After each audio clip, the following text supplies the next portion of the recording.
Voilà, merci beaucoup. Je m'appelle Diamant. Je suis le chef du service départemental de l'hygiène. Et présentement, je suis chargé de l'ISC de ce projet. Ce projet consiste dans un premier temps à la lutte contre la pauvreté, dans un premier temps, et dans un second temps à la lutte contre certaines maladies. Donc, on peut citer le périphérical, les fièvres typhoïdes et paratyphoïdes, la dysenterie, pour ne citer que ces maladies. Bien sûr, il y aura des réalisations. On peut noter 100 latrines qu'on doit construire pour les quartiers périphériques de la commune, 200 bacs à laver pour lutter contre les jets d'eau usés sur la voie publique. Il y aura aussi 30 bornes fontaines, comme le dit M. le maire.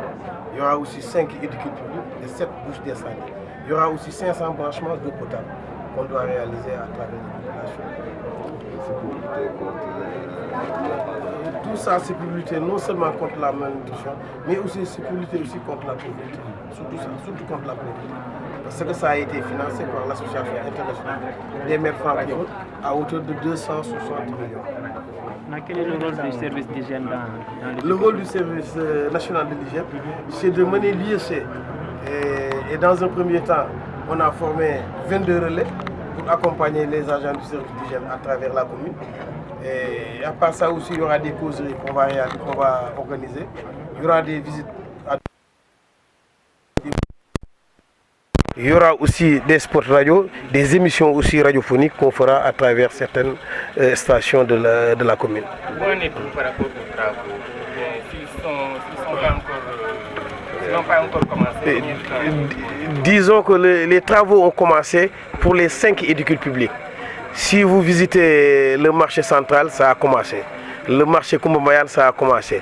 La gare routière de Dakar, ça a commencé.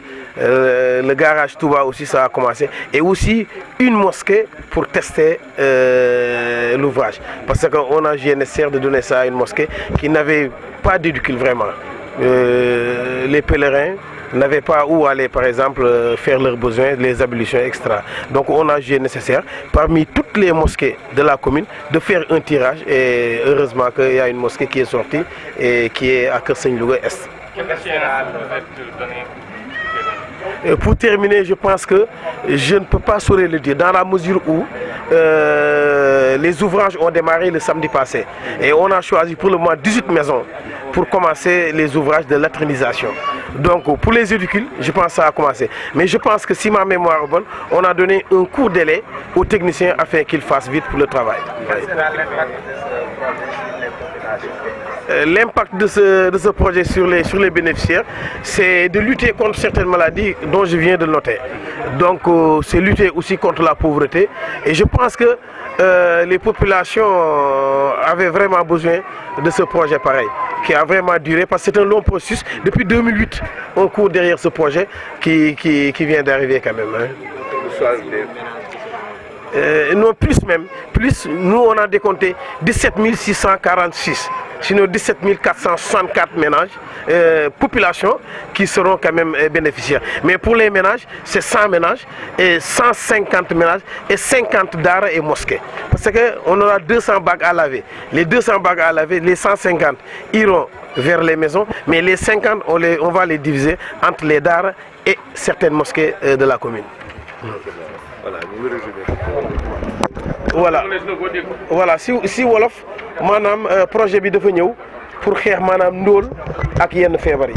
Donc moo tax association internationale des maires francophones mu lëkkaloo ak waa mairie Louga pour quand même indi leen financement bu toll si environ 260 et quelques millions pour ñu tabax téeméeri douche, ñaar téeméeri bac à laver, fanweeri borne fontaine, 5 édicules publics ak 7 bouches d'incendie pour sapeurs-pompiers pour bu lakk amee. léegi ñan ñoo koy yelloo. waaw ñi koy yelloo mooy ñi nga xam ne dañ ndóol tànneef bi au début metti woon na lool waaye nag yàlla dimbal nañu si ak conseil de quartier ba nga xam bi tànn nañu ña nga xam bi ñoo ko yeyoo parce que aussi li ñu doon bañ mooy politiciens yi dugal seen loxo moo tax policiers yi jaaruñu foofu ñun waa service d'hygiène ak conseil de quartier ñoo ànd lëkkaloog population bi di tànn ñi nga xam bi quand même ñoom ñoo ko yeyoo. ana ban yokkute lay indi. yokkute bi maanaam dina xeex non seulement ndóol mais aussi dina xeex yenn feebar yi mën nañu tudd lu mel ni périfécal lu mel ni biiru tañ lu mel ni yenn fièvre yi yu mel ni aussi même paludisme yooyu yëpp dina ko xeex. dina tax aussi nit ñi duñu dem Gane. dina tax aussi li tubaab naan daal défécation à l'air libre mu jóge fi ba faw parce que ñun service d'hygiène dañu am benn bataille boo xam moom la ñu mën a actuellement mooy dal défécation à l'air libre nga xam bi UNICEF daf ñu si dimbali comme ñu ngi koy jëmee nag dans les zones rurales donc je pense que maire yi bu amee te maire yi aussi dafa am benn zone boo xam ne semi rurale la là je pense que dinañ ubbi suñuy loxo quand même gàttandu projet bi quand même ak teey ak dal ak aussi di ñaan yàlla aussi mu wéy. défécation à l'air libre national la boo ko daree wax ci wolof mooy lan. waaw défécation à l'air libre maanaam mooy dem àll si gannaaw kër moo xam tóokóor ga la wala Dakar ga wala kàdd ga parce que képp xam nañ ni ku amul douche da ngay xaar ba timis nga sata la dem sa àll ba léegi loolu ngay def si àll ba bàyyil xel ni weñ ñi nañ ko indiwaat wala bàyyi may indiwaat ko wala lépp liy jóge si kër gi mu indiwaat ko wala même poussière bi indiwaat ko mu dugaat si biir kër gi mu jaxasoog nag ñam yi wala mu jaxasoog ndox meeg yooyu indiwaat beneen feebar boo xam bi musiba lay indi si population bi. waaw Gane waay merci beaucoup.